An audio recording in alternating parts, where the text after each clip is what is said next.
Gold Squad TV, last one. Been a very busy day for your boy.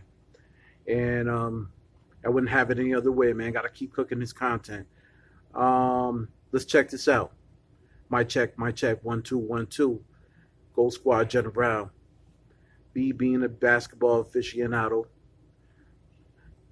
I always was attracted to basketball players that had devastating moves. I wasn't big on, for lack of a better word, was never big on players who were just, they were good, but they had no moves. Like Paul Pierce had the step back, Jordan had the fadeaway, and Jordan had the fadeaway. Jordan had an arsenal of moves. I'm talking like about 90 moves that I used to practice every time on the court. I still do. If I was to play right now, I'd be by practicing all his moves. Footwork was impeccable. Kobe kind of took from the Jordan catalog, but he also had some moves of his own. Obviously, Kareem. Kareem had the skyhook. Um, Shaq had the black tornado. You know what I mean?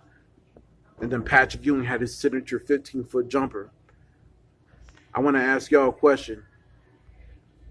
Who had the most devastating moves, or move per se, or move set in basketball history? Some of the old G's will sit there and say Kareem. I can understand that Kareem had the sky hook, and that move was unstoppable for the most part. Um, but to me, nothing was more unstoppable than Michael's fadeaway. That's just me. Michael's fadeaway, just Michael's regular jumper, not to mention his fadeaway, the way the form was, everything was just like, it was crisp. The footwork, the turnaround, the post up turnaround fadeaway. Kobe eventually adopted, and Tatum adopted as well. Jason Tatum has a couple of Jordan's moves up in his arsenal, along with Kobe moves. Um, Shaq had that black tornado, man. That dominant. That was just dominant post play. Um, let's not forget Hakeem Olajuwon. Hakeem Olajuwon, to me, other than Michael, had some of the most devastating moves. He had that dream shake, man. And players to this day, some of them use it like Embiid uses it every now and then, but nobody did it like Hakeem Olajuwon. Hakeem Olajuwon, for my money, might have been the most skilled center I've ever seen in my life. He might not get the praise that a Kareem or a Shaq or Will or Bill or even Tim Duncan, don't think he's a power forward center / David Robinson, Patrick Ewing. These guys are great.